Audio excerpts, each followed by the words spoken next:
Stéphane Marcel, bonjour. Bonjour. Vous dites le digital nous a sauvés et il peut encore nous sauver. Expliquez-moi. Écoutez, Jean-Paul, c'est assez simple. Il suffit d'observer ce qui se passe aujourd'hui. Le digital s'est intégré dans nos foyers, dans nos entreprises à une vitesse grand V.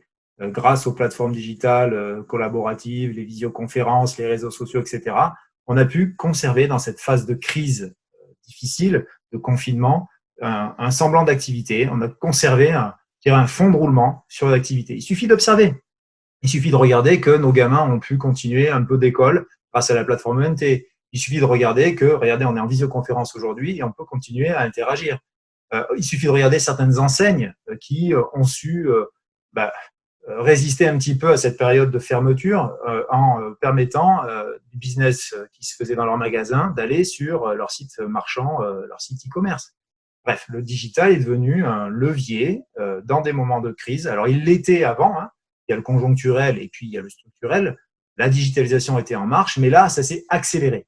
Et clairement, les entreprises qui ont su se transformer et avaient enclenché la transformation avant s'en sortiront mieux pendant cette période de crise.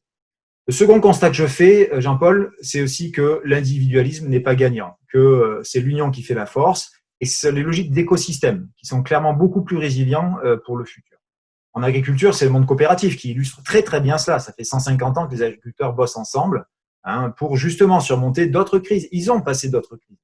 À chaque fois, le comment faire ensemble pour être plus fort dans les périodes difficiles, ça marche. Voilà. Donc, en gros, ce que je me dis, c'est qu'aujourd'hui, on ne sait pas trop ce qui nous attend, clairement. Faut pas être anxiogène, mais c'est vrai. Aujourd'hui, on se déconfine le 11 mai, on est le lundi 11 mai, on se déconfine, mais on ne sait pas ce qui nous attend. Donc, il faut accélérer cette transformation digitale. Et certainement que le couple gagnant en agriculture, en tout cas chez Aladin.farm, c'est ce qu'on constate beaucoup, c'est que coopération, logique de groupe, plus digitalisation, c'est le couple gagnant pour le futur. Stéphane Marcel, merci beaucoup.